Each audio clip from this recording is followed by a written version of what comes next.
The alarms of a global trade war are screaming across continents. In a single decree, Washington orders 27 nations to enforce 100% tariffs on every Chinese import, the most sweeping economic strike of the modern age. But before signatures dry, the plan begins to implode. Germany warns that 500,000 workers could lose their livelihoods. France fears its billion-euro luxury empire could collapse overnight. Eastern Europe cautions that assembly lines could grind to a halt within days. And as hesitation grips Europe, Beijing retaliates, vowing to cut off the rare earth minerals that power America's missiles, smartphones, and electric cars. What was meant to be a show of American dominance is suddenly spiraling into chaos, and the world is watching the fallout unfold. Why did the United States press so many countries at once? The public rationale linked China to Moscow's lifeline. Officials argued that Beijing's surging purchases of Russian oil and gas, worth an estimated $62 billion in 2024, according to Chinese customs data reported by Reuters on August 12th, allowed the Kremlin to finance its war. The White House framed tariffs on China as an indirect tool to choke Russian energy revenue. But allies immediately questioned whether this logic could hold. After all, oil tankers move on contracts signed months in advance. A customs tariff in Europe or North America would not erase those obligations overnight. The scale of the request made the skepticism sharper. Germany in particular voiced unease. Bloomberg reported on September 28th that Berlin's exports to China had reached 97 billion euros in 2024, making China its second largest market after the United States. German auto groups had already lost ground in China to local EV rivals. A new tariff barrier risked accelerating that erosion by handing market share to Korean and Japanese competitors. French officials raised parallel concerns about cosmetics, noting that in 2024, French beauty exports to China grew 14% year over year, according to customs data cited by the Financial Times. A punitive duty would destroy that momentum overnight. The European Commission was already facing its own domestic crisis over steel. On October 1st, 2025, Reuters confirmed Brussels was preparing to halve steel import quotas and impose tariffs of up to 50% above those limits. That measure alone risked provoking supply shortages for construction firms across the continent. Adding a 100% duty on all Chinese goods, as U.S. envoys were urging, would mean crippling car makers, electronics assemblers, and pharmaceutical distributors who rely on Chinese inputs. Washington, however, was not acting from a position of strength. On September 30th, 2025, U.S. Trade Representative Jamieson Greer told reporters that current tariffs on Chinese imports, averaging 55%, were a good status quo. He warned that if negotiations failed, the rate could jump to 145%. Reuters carried his words verbatim, and the market reaction was immediate. Semiconductor shares dropped more than 4% in New York, while agricultural exporters feared China would retaliate again. This was not theoretical. On April 4, 2025, Beijing had imposed 34% additional tariffs on all United States goods and tightened export restrictions on rare earth minerals, according to Reuters. Those measures disrupted United States defense supply chains within weeks. The timing also intersected with fragile economic signals at home. The IMF's April 2025 World Economic Outlook lowered United States growth forecasts for 2025 to 1.9%, down from 2.4%. At the same time, it raised the probability of a United States recession in 2026 to 40%. Tariffs were officially justified as reciprocal measures, but, many economists saw them as political instruments. Wall Street Journal columnist Greg Ip wrote in May 2025 that tariff escalation had become a substitute for fiscal policy at a moment when congressional gridlock prevented new stimulus. That hypothesis really resonated with investors, who noted that household prices had already surged 12% for tariff-affected goods in the second quarter of 2025, according to Bureau of Labor Statistics data.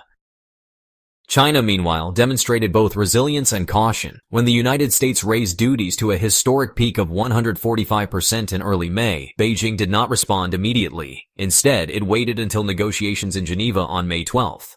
That day, Reuters confirmed both governments had agreed to slash most additional tariffs. The United States from 145% to 30% and China from 125% to 10%. For 90 days, a fragile truce held. Trade flows stabilized, and shipping data from Lloyd's List showed container volumes between Shanghai and Los Angeles rebounding 9% in June compared to April. The lesson was clear. Escalation could be reversed when political costs outweighed benefits. But reversals cut both ways. By July 22nd, as Trump landed in Manila to negotiate a Philippine military access deal, Reuters reported that absent further agreement, tariffs could snap back to extreme levels. 145% on United States imports from China, 125% on Chinese imports from the United States. This snapback clause haunted investors. It implied that every temporary truce carried the risk of sudden collapse. European allies watching this volatility questioned whether anchoring their own economies to such a volatile policy was rational. India's position made the calculus harder still. On August 6th, the White House released a fact sheet accusing New Delhi of undermining sanctions by buying record volumes of Russian crude. By 2025, Reuters reported, Russian oil made up 37% of India's imports. 3 weeks later, Trump signed an order imposing an additional 25% tariff on Indian goods. Yet India did not reduce purchases. Analysts noted that Russian oil discounts of up to $12 per barrel made the trade irresistible. For European governments, this was evidence that punitive tariffs alone could not compel behavioral change. Inside the European Union, divisions widened. Hungary and Slovakia, heavily reliant on Chinese integrated supply chains, warned that a blanket tariff could paralyze their domestic factories. Poland, aligned more closely with United States security positions, signaled openness but demanded exemptions for agricultural machinery. Italy hesitated, knowing that Chinese tourism brought €6 billion in receipts in 2024 according to Eurostat. The European Commission President, Ursula von der Leyen, offered only ambiguous words. In a September policy document reviewed by the Financial Times, she wrote that Europe must balance strategic autonomy with global cooperation. Diplomatic sources interpreted that as a refusal to endorse Washington's demand. The collapse of momentum was visible in trade data. Eurostat's August 2025 release showed EU imports from China still accounted for 21.3% of external imports, up slightly from the year before. Exports to China represented 8.3% of EU outbound trade. Cutting those ties with a sudden 100% tariff would mean erasing nearly 1/10 of the bloc's export revenues in a single stroke. For Germany, that would equate to the loss of more than 400,000 jobs tied directly to China trade, according to estimates by the IFO Institute published in the Financial Times on September 18th. The United States did have leverage, its market size and legal tools. On September 25th, Politico reported Trump had announced steep new duties, 100% on pharmaceuticals unless firms were building U.S. plants, 25% on heavy trucks, 50% on kitchen cabinets and vanities, and 30% on upholstered furniture. These moves were targeted, sectoral, and immediate. They demonstrated Washington's capacity to inflict costs unilaterally. Yet, they also undercut the narrative that America needed allies to act first. If tariffs could be applied with a pen stroke at home, why demand 27 governments take the lead abroad?